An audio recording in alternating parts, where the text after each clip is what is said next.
Hi, I'm Lacy and welcome to Test Drive. Today, we're going over 10 Quebec Highway Safety Codes that you might not have known that existed.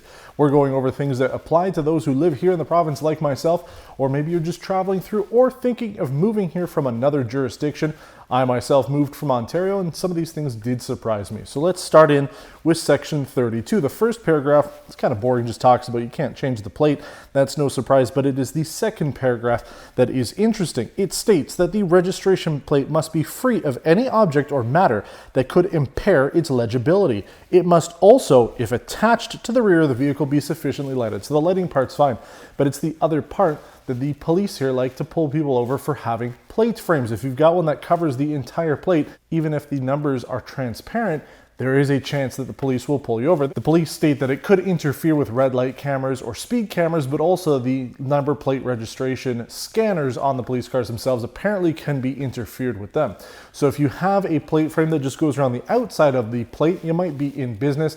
But based on the wording of this, could be pretty much anything that covers any part of the plate. And I know in Ontario there are a lot of plate covers that cover the entire plate itself. I actually got pulled over by that when I first moved here to the province. So keep that in mind, that they will pull you over even if it doesn't necessarily cover anything that is important. Section 256 states that no person may sound the horn of a road vehicle except in the case of necessity. This law goes on to define other areas that this applies to, but keep in mind that the next time you see somebody with a sign on their lawn saying that they'll drink every time you honk your horn, it could cost you between $100 and $200. Section 266 states that no person may coat the windshield or front windows of a road vehicle or cause them to be coated with a substance having the effect of reducing or preventing good visibility from inside or outside of the vehicle. Well, what is good visibility? Again, that's going to be something that comes down to the police officer that pulls you over. Obviously, you don't want to have 5% limo tint on the windshield. That's pretty silly, but based on this wording, any amount of tint on the front side windows or your windshield could get you pulled over, and they could slap down a $200 to $300 fine for it. Section 340 states that the driver of a road vehicle being passed or about to be passed must not increase the speed of his vehicle while it is being passed. This should be a no-brainer, but I've seen plenty of people who wake up and realize they've been passed only to speed up on a single-lane road. How enforceable is it really will remain to be seen, but it could cost you between $200 and $300 for violating it. Section 331 is related to Section 340 and something that I've noted more since the COVID-19 pandemic took hold here in the province.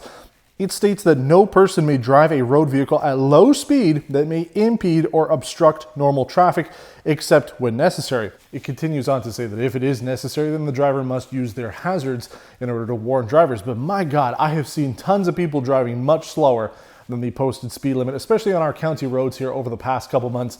It's like coronavirus can only catch you if you're going over 90 kilometers an hour. So a lot of people are keeping it about 60 in a 90 zone. So it actually is against the law to go slower than the posted speed limit, unless of course there's some reason for it. And again, necessity doesn't necessarily be explained in this, but necessity could be because of bad weather or poor visibility, which is actually put into detail in this code that states that if there is bad visibility or bad road conditions, then you should slow down. So that is required. But the necessity part here, coronavirus doesn't count. I'm sorry.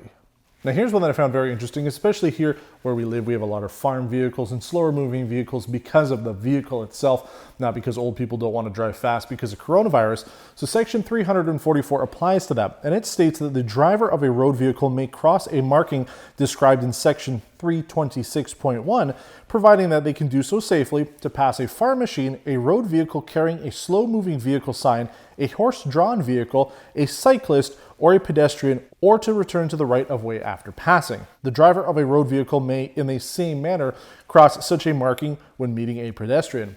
Now, what is section 326.1? That just states that you can't cross a double line or a single solid line, anything that you would really expect you should have gone over when it comes to your road driving test, where you're not supposed to pass a vehicle. It is permitted if a specific type of vehicle, cyclist or pedestrian, is in front, or again, you're moving back into the lane. So again, just something to note. I've seen a lot of people here that see a farm vehicle going and they're waiting until they find a dotted line to be able to pass safely. As long as it is safe and you've been able to check ahead, you can do it under those certain conditions. Section 443.2 states that a cyclist may not wear any earphones. The driver of a road vehicle may only wear one earphone. This is also a refresher for us locals, and it could cost you between $80 and $100 if you violate that. Again, this is something that I see often. I'll see people driving along with their AirPods on and they can't hear anything around, and that makes sense. But for me, what made the most shocking discovery here was the fact that cyclists can't wear headphones at all. So keep that in mind. It's for your safety. I know it's nice if you're going for an hour-long bike ride, you'll want to be able to exercise, but common sense does prevail if you're on a road. Maybe if you're on a cyclist path, you'll be okay. Now this is an important one, again, more for people coming out of town. I assume if you're a motorcyclist, you'll have learned this if you're doing your license here in Quebec, but section 478 states that no person may drive a motorcycle or a moped, 1, between rows of vehicles moving in contiguous lanes, 2, between the side of a roadway and another vehicle traveling in the same lane, or 3, between a vehicle traveling in the same lane and a vehicle parked to the right of that lane. That means that lane splitting here is illegal in Quebec, and it could set you back between $100 and $200. Now here are two laws that I grew up with back in Ontario that don't seem to faze drivers here in Quebec. And I actually had to look this up when I first moved here because I really couldn't believe that these two laws weren't on the books because just nobody was doing it, but they are. Section 406 states that the driver of a road vehicle or a cyclist must yield to any emergency vehicle whose lights or sound producing device are in operation by reducing speed, keep as far to the right as practicable, and if necessary, bring the vehicle to a standstill. This never happens here in Quebec. I don't know how many times I see ambulances or police cars trying to get to an emergency and people just don't care. Here in our region, we have, again, a lot of farm vehicles, a lot of single roads divided by a double yellow line, and people just don't move out of the way, whether the vehicle is coming towards you or behind you.